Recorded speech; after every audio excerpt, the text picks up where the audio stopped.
اب وہ جناب کنکلوڈنگ آیات آ رہی ہیں.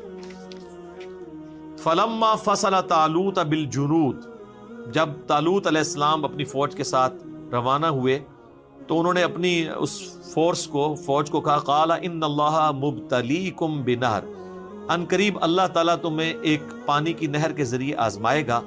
فمن شرب منہ فلیس منی، تو جس نے وہاں سے پیٹ بھر کے پانی پی لیا تو وہ مجھ سے نہیں ہوگا. ومن لم یطعمہ فانہ منی، اور جس نے پانی نہ پیا وہ مجھ سے ہوگا. الا من اغترف غرفۃ بیدی، ہاں اگر ایک پانی کا چلو سے جتنا پانی جو تھوڑا سا پی سکتے ہو، ایک دو چلو، اس کی اجازت ہے. ظاہر ہے وہ اتنا ٹف سفر کر کے آئے تھے اور پیاس سخت لگی ہوئی تھی. اب وہ اگر اونٹوں کی طرح پانی پینا شروع کر دیتے تو آگے جنگ انہوں نے کیا لڑنی تھی. کہتے نا بھوکا شیر جڑا صحیح لڑتا ہے. تو اگر پانی پی لے تو بندہ، جس طرح آپ بھی افطاری کے بعد جب 3-4 گلاس پھڑکا جاتے ہیں ادھر ہی گر جاتے ہیں نا. تو اللہ تعالیٰ نے آزمایا کہ پیاس بھی تھی لیکن پانی بس اتنا کہ جسے کہتے ہیں کلی کرنے کے برابر، تھوڑا سا ایک حلق تر کرنے کے لیے، کیونکہ آگے جنگ کرنی ہے. اب اتنی پیاس ہے تو پیو گے تو پھر تو بیٹھ ہی جاؤ گے ادھر. بس وہی ہوا. فشربوا منہ الا قلیلا منہ، تو اکثریت نے پانی گھٹا گھٹ پی لیا، چند لوگوں نے، اور وہ بخاری میں آتا ہے 313 لوگ تھے. جس طرح صحابہ بدر 313 تھے، انہوں نے جو ہے نا وہ، لیکن وہ 313 نے پھر کایا کلب کر دی. آج لاکھوں کے اجتماعات ہو رہے ہیں، دنیا میں کوئی فرق نہیں پڑ رہا. یہ فرق ہے، وہ 313 نہیں ہے. فلما جاوزہ هو والذین آمنوا معه، جب وہ اس نہر کو عبور کر کے جو ہے وہ طالوت کے ساتھی آمنا سامنا ہوا ان کا جالوت کے ساتھ، قالوا لا طاقت لنا اليوم بجالوت وجنودہ. تو اب دیکھ لیں بزدل لوگوں نے تو یہی کہنا تھا نا، زیادہ تر تو بزدل تھے جنہوں نے پانی بہت زیادہ پیا. وہ کہہ لگے آج تو ہمارے اندر کوئی طاقت نہیں ہے کہ جالوت کا مقابلہ کریں. اس کا قد بھی اتنا اونچا تھا کہ بنی اسرائیل کے لوگ اس کے ٹخنوں یا پنڈلی تک آتے تھے. ایڈی وڈی وہ بلا سی، تو اس کو کون گرا سکتا تھا.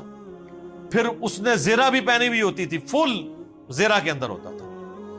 ایک آنکھ کا حصہ اس نے صرف چھوڑا ہوتا تھا جس سے وہ دیکھتا تھا. تو اس سے تو وہ اکیلے سے کوئی نہیں لڑ سکتا تھا. اور پھر اتنا بڑا لشکر. قال الذین یظنون انہم ملاقو اللہ، لیکن وہ لوگ جنہیں یہ یقین ہے کہ مر کے اپنے رب کے پاس جانا ہے، وہ جو 313 تھے، وہ کہنے لگے کم من فئۃ قلیلۃ غلبت فئۃ کثیرہ باذن اللہ. اور کئی دفعہ ہوا ہے کہ چھوٹی سی جماعت نے بہت بڑے لشکر کو اللہ کے اذن سے شکست دے دی ہے. یا یہ تم کیا بات کر رہے ہو کہ اس کو ہم شکست نہیں دے سکتے. واللہ مع الصابرین، اور اللہ تعالیٰ صبر کرنے والوں کے ساتھ ہے. ولما برزوا لجالوت، جب جالوت سے ان کا مقابلہ ہوا. گولیت اس کا آپ کو بائبل میں یعنی اولڈ ٹیسٹمنٹ کے اندر آپ کو یہ نام مل جائے گا. وجنودہ، اور اس کی فوج کے سامنے تو اہل ایمان نے کہا قالوا ربنا افرغ علینا صبرا، اے اللہ ہم پہ صبر انڈیل دے.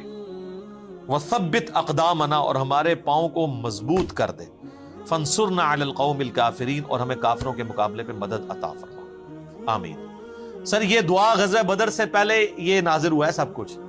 تو مسلمانوں کو بھی اللہ نے دعا سکھا دی تھی کہ تمہارے اوپر بھی بدر والا معاملہ آنے والا ہے تو تم نے یہی دعا مانگنی. پھر صحابہ کرام نے یہی دعا مانگی اور اللہ تعالیٰ نے مسلمانوں کو بھی فتح دی. فَهَزَمُوهُمْ بِإِذْنِ اللَّهِ، پس انہوں نے شکست دے دی اللہ کے اذن سے جالوت کی قوم کو اور اس کی فوج کو.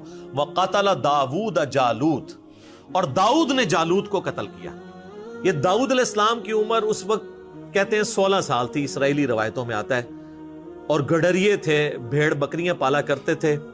ان کے پاس ایک گوپیا ہوا کرتا تھا، ایک چمڑے کا بنا ہوا، ایک سمجھ لیں ایک ہاتھ سا، جس میں وہ پتھر رکھ کے اور ساتھ رسی باندھ کے نا یوں گھما کے پھینکتے تھے. پرانے زمانے میں لوگ اسی طریقے سے شکار کیا کرتے تھے، یا گلیل ہوتی تھی یا تیر کے ساتھ. یہ بچپن سے چونکہ اس کے ماہر ہوئے ہوئے تھے، ان کا نشانہ بہت زبردست تھا. اور یہ شیروں کے اور بھیڑیوں کے جبڑے توڑ دیتے تھے ایک پتھر کے ذریعے رکھ کے. تو اتنا زبردست نشانہ تھا. تو بس انہوں نے اپنی ایکسپرٹی استعمال کی. وہ ایک اونچی جگہ پہ، پہاڑ پہ یا ٹیلے پہ چڑھ گئے، اور یہاں پہ لوگ یعنی گھبرائے ہوئے ہیں کہ اس کو جالوت کو کیسے گرائیں گے. انہوں نے کہا اس نامختون کا جو انجام میرے ہاتھوں ہوگا. یعنی یہ بنی اسرائیل کے لوگ اپنے مخالفین کے لیے ایک نٹوریس ورڈ کے طور پہ استعمال کرتے تھے کہ ہم ابراہیمی ختنے کرواتے ہیں اور یہ نام مختون ہے. تو انہوں نے پھر اس گوبیے کے اندر وہ پتھر رکھ کے جب رسی گھمائی اور پھینکا تو وہ جو ایک ہی آنکھ کی جگہ میں نے بتائی ہے نا تھی نا، وہ نشانہ ایسا تھا کہ وہ آنکھ سے وہ انٹر ہوا اس کے دماغ میں چلا گیا. دماغ میں کوئی چیز چلی جائے تو وہ بڑے سے بڑی بھی کوئی بلا چیز ہو تو وہ حضرت داؤد علیہ السلام جو ہے وہ اس طرح منظر عام پہ آگے. کیونکہ طالوت علیہ السلام تھے تو انہوں نے پھر بعد میں اپنی 16 سال تو انہوں نے حکومت کی اور اپنی بیٹی کا نکاح بھی حضرت داؤد کے ساتھ کر دیا. اس سے پھر حضرت سلیمان پیدا ہوئے. تو حضرت داؤد علیہ السلام اس طریقے سے منظر عام پہ آئے. وَقَتَلَ داوود جالوت، اور قتل کر دیا داود نے جالوت کو. وَآتَاهُ اللَّهُ الْمُلْكَ وَالْحِكْمَةَ، تو اللہ تعالیٰ نے انہیں بادشاہی بھی عطا کی اور حکمت بھی، نبوت عطا کی. وَعَلَّمَهُ مِمَّا يَشَاءُ، اور اللہ تعالیٰ نے جو چاہا ان کو سکھا دیا. اب دیکھیں طالوت تو پیغمبر نہیں تھے لیکن ان کا داماد پیغمبر ہوا حضرت داؤد علیہ السلام. اور پھر یہ بنی اسرائیل کی ہسٹری، یعنی طالوت 16 ایئرز، جالوت یعنی اس کے بعد داؤد علیہ السلام جنہوں نے جالوت کو قتل کیا تھا 40 سال، پھر ان کے آگے بیٹے 40 سال سلیمان علیہ السلام. لیکن سلیمان علیہ السلام کے پھر 2 بیٹوں میں اختلاف ہو گیا، وہ پیغمبر تو نہیں تھے اور وہ پھر 2 ریاستیں جو ہے وہ قائم ہو گئی. اور پھر آہستہ آہستہ ان کے اندر وہی معاملات شروع ہوئے، پھر ان کی حکومت ختم ہو گئی. پھر اللہ تعالیٰ نے حضرت عزیر علیہ السلام کو ان میں مبعوث کیا. پھر ان کی دعا کی برکت سے دوبارہ سے پھر بنی اسرائیل کو عروج ملا، اور وہ عروج جو ہے وہ حضرت سلیمان علیہ السلام اور حضرت داؤد علیہ السلام کی جو سلطنت تھی اس کے مقابلے کا ایک عروج دوبارہ سے انہیں ملا. وَلَوْلَا دَفْعُ اللَّهِ النَّاسَ بَعْضَهُمْ بِبَعْضٍ، اور اگر اللہ تعالیٰ بعض لوگوں کو بعض کے ذریعے نہ ہٹاتا رہتا، لَفَسَدَتِ الْأَرْض، تو زمین پہ فساد برپا ہو جاتا.